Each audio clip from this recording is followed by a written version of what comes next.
দেশের শেয়ার বাজারের ধারাবাহিক পতনের কারণ উদ্ঘাটনের লক্ষ্যে বিভিন্ন সময় বিভিন্ন বিশেষজ্ঞ বিনিয়োগকারী সংগঠন এবং বিভিন্ন তদন্তকারী সংস্থার কার্যক্রম পরিচালনা করেছে।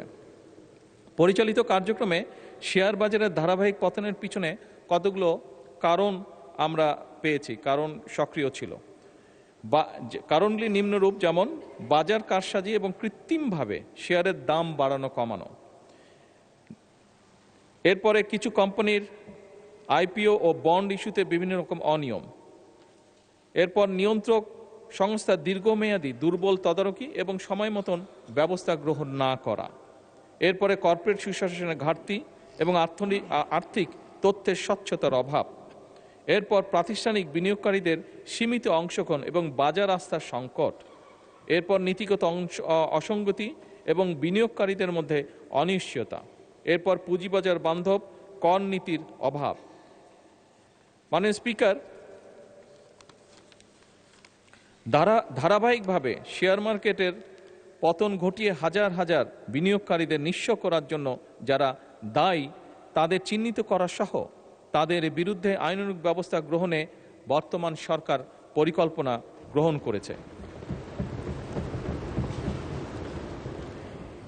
ইতিমধ্যেই শেয়ার মার্কেটের কেলেঙ্কারি অভিযোগ দুদক কর্তৃক অনুসন্ধান কার্যক্রম পরিচালনা করা হয়েছে, যার প্রেক্ষিতে কতিপয় ব্যক্তিকে চিহ্নিত করে মালামাল সহ তাদের বিরুদ্ধে আইনানুগ ব্যবস্থা গ্রহণ করা হয়েছে। মামলা সহ তাদের বিরুদ্ধে আইনানুগ ব্যবস্থা গ্রহণ করা হয়েছে। এছাড়া শেয়ার মার্কেট কেলেঙ্কারির সাথে আরও অন্যান্য যে সকল ব্যক্তি প্রতিষ্ঠান জড়িত কিনা তা উদ্ঘাটনের কার্যক্রম চলমান রয়েছে। মাননীয় স্পিকার, ইতিমধ্যে শেয়ার মার্কেট কারসাজি, অনিয়ম ও দুর্নীতিগ্রস্ত ব্যক্তি এবং প্রতিষ্ঠানের বিরুদ্ধে Bangladesh securities and exchange commission কর্তৃক শাস্তিমূলক ব্যবস্থা হিসাবে 1497 কোটি টাকা অর্থদণ্ড আরোপ করা হয়েছে। এছাড়া দায়ী বিভিন্ন প্রতিষ্ঠান এবং ব্যক্তিদের চিহ্নিতকরণে গঠিত তদন্ত কমিটির গঠন এবং প্রদত্ত প্রতিবেদনের ভিত্তিতে ব্যবস্থা গ্রহণের জন্য দুর্নীতি দমন কমিশনে প্রেরণ করা হয়েছে। মাননীয় স্পিকার, বর্তমান সরকার শেয়ার মার্কেটের স্থিতিশীলতা ফিরিয়ে আনা সহ বিনিয়োগকারীদের আস্থা পুনরুদ্ধারের জন্য বদ্ধপরিকর। সরকার ইতিমধ্যে বিনিয়োগকারীদের আস্থা বৃদ্ধিতে সুশাসন, স্বচ্ছতা, জবাবদিহিতা, পণ্যের বৈচিত্র্যকরণের মাধ্যমে বাজারের গভীরতা বৃদ্ধি, বিনিয়োগ শিক্ষার প্রসার ইত্যাদির মাধ্যমে উন্নত এবং টেকসই পুঁজিবাজার গঠনের উদ্যোগ গ্রহণ করেছে। মাননীয় স্পিকার, আপনি যদি গতকাল বা আজকের পত্রপত্রিকা খেয়াল করে থাকবেন, দেখবেন যে ধীরে ধীরে পুঁজিবাজারের অবস্থার পরিবর্তন ঘটছে এবং এটি ভালো করছে ধীরে ধীরে। মাননীয় স্পিকার, যে সকল কর্মসূচি এর মধ্যে অগ্রাধিকার দেওয়া হয়েছে তার দু একটি আপনার সামনে আমি উল্লেখ করতে চাই। যেমন বিনিয়োগকারীদের আস্থা বৃদ্ধিতে সুশাসন, স্বচ্ছতা, জবাবদিহিতা নিশ্চিতকরণের লক্ষ্যে সরকার 4 জুন 2026 তারিখে পুঁজিবাজার বিষয়ে দক্ষ এবং অভিজ্ঞতা সম্পন্ন একজন চেয়ারম্যান ও 3 জন কমিশনারকে বাংলাদেশ সিকিউরিটিজ অ্যান্ড কমিশনের নিয়োগ প্রদান করেছে।